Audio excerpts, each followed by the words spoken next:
Le 3e congrès national de l'association Sites et Cités remarquables de France se tenait cette année à Figeac les 16 et 17 mai.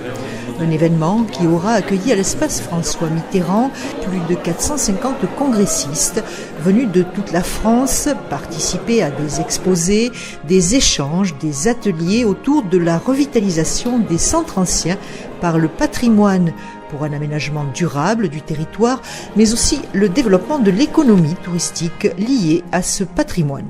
Une édition particulièrement riche et passionnante, se félicitera le président de l'association Martin Malvy à la clôture de ces journées. Il soulignera la qualité des interventions tout au long des rencontres, la richesse des échanges avec la participation notamment de nombreux spécialistes du patrimoine, comme le préfet Roland Mouchel-Blaiseau, directeur du programme Action Cœur de Ville, Nancy Boucher, présidente honoraire du pôle national de lutte contre l'habitat indigne, ou encore Philippe Barba, directeur général des patrimoines au ministère de la Culture. Alors, il y a effectivement une politique de l'État, qui a une politique de nombreux ministères qui s'unissent pour développer ce tourisme patrimonial. Mais notamment le ministère de la Culture est très engagé dans cette politique. Il est engagé d'abord parce qu'il aide à la restauration des monuments, parce qu'il aide aussi à la mise en place des centres d'interprétation d'architecture et du patrimoine. Et tout cela contribue à l'attractivité des territoires, des cités, comme cette très belle ville de Figeac, mais comme beaucoup d'autres en France.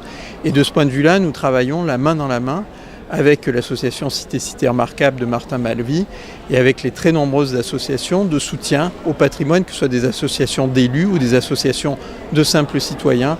Tout ça contribue à cette politique du patrimoine, cette politique consensuelle, cette politique partagée entre l'État, entre les territoires, entre les citoyens, et que nous comptons bien continuer à porter dans les années à venir.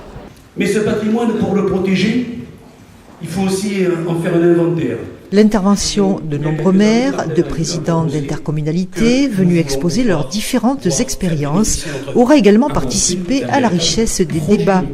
Le tout devant un parterre très attentif d'élus, de professionnels du patrimoine, de l'urbanisme, du tourisme, du développement durable des territoires, venus de villes toutes engagées dans des politiques de ville ou pays d'art et d'histoire ou de protection de l'urbanisme.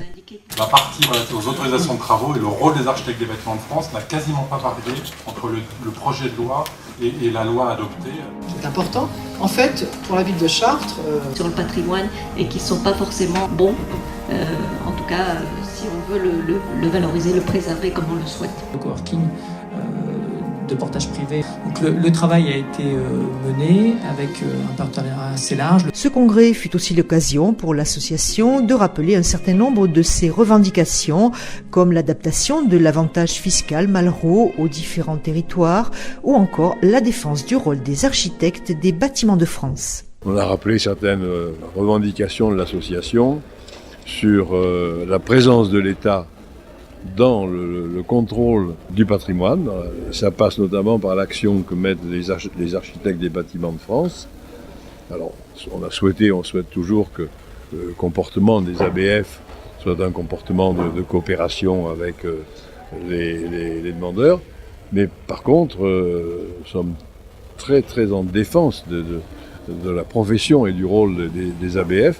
S'il n'y avait pas eu les ABF, avec les pressions fiscales, les opérateurs, les financiers, il y aurait plus de Marais à Paris, il y aurait des buildings, il y aurait plus à Figeac, on aurait démoli dans le centre-ville pour y faire de l'habitat. C'est grâce à eux qu'on a maintenu le patrimoine. Aujourd'hui, on a enfin pris conscience de la dévitalisation des centres anciens en France. On a enfin pris conscience. C'est qu'il y ait au-delà de la politique cœur de ville qui est en cours d'élaboration, qu'il y ait des moyens financiers particuliers en direction de l'habitat des centres anciens, pour leur revalorisation, réhabilitation. Et aujourd'hui, il existe un seul dispositif sur les secteurs sauvegardés, qui est le dispositif dit Malraux, qui est une défiscalisation dont nous demandons, nous, qu'il soit adapté au territoire et qu'il ne soit pas au même niveau d'avantage fiscal quand on est dans une ville où les loyers sont extrêmement élevés une ville dans laquelle les loyers sont faibles, parce que l'investisseur, avec un même niveau d'avantage fiscal, il ira investir là où le loyer est le plus élevé. Enfin, l'ancien maire de Figeac évoquera, non sans une grande satisfaction, la surprise de nombreux congressistes qui ne connaissaient pas la ville et qui en ont découvert la richesse et la mise en valeur réussie. En somme, une belle promotion pour Figeac. C'est sûr que ce congrès a amené des retombées économiques importantes sur le territoire, essentiellement sur la ville de Figeac, mais aussi sur les communes limitrophes. Voire même jusqu'en Aveyron.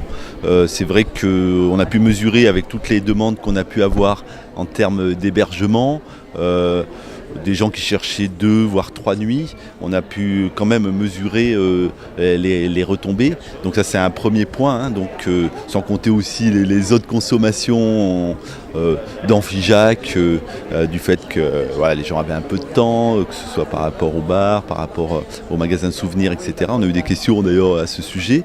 Et puis également, ce qui est intéressant, c'est qu'on avait un stand donc dans l'espace François Mitterrand, d'accueil, d'information touristique, et on a un certain nombre de congressistes qui sont venus nous voir pour nous demander des informations dans un but de revenir plus dans un cadre familial, de vacances. Donc on peut vraiment estimer que effectivement des retombées directes au moment du congrès, mais on espère aussi des retombées par la suite par rapport à des gens qui vont revenir pour passer un séjour à Figeac ou dans le Figeacois. Le mot de fin, nous le laisserons à M. Jean-Pierre Leleu, président de la Commission nationale du patrimoine et de l'architecture. De plus en plus, nos concitoyens sont sensibles à leur patrimoine. Dans un monde qui tente à perdre ses repères et qui font que nos concitoyens n'arrivent plus trop à trouver le sens de leur vie, ils ont de plus en plus besoin de s'attacher à des éléments qui sont pour eux des points de stabilité. Les points de stabilité, c'est leur histoire, c'est leur village, c'est le puits qui est là, c'est la statue, la sculpture, le château, l'église. Et tous ces éléments font que nous constatons un engouement depuis quelques années sur les aspects patrimoniaux. Les journées nationales européennes du patrimoine rassemblent de plus en plus de monde. On voit de plus en plus de monde dans les musées. Donc ça, c'est extrêmement réconfortant. Le congrès s'est achevé par des visites guidées de la cité de Champollion, mais également de villages du Grand Figeac, pour le plus grand plaisir des congressistes et de leurs accompagnants, ravis de découvrir le patrimoine du territoire, et ce, malgré la pluie qui s'était invitée.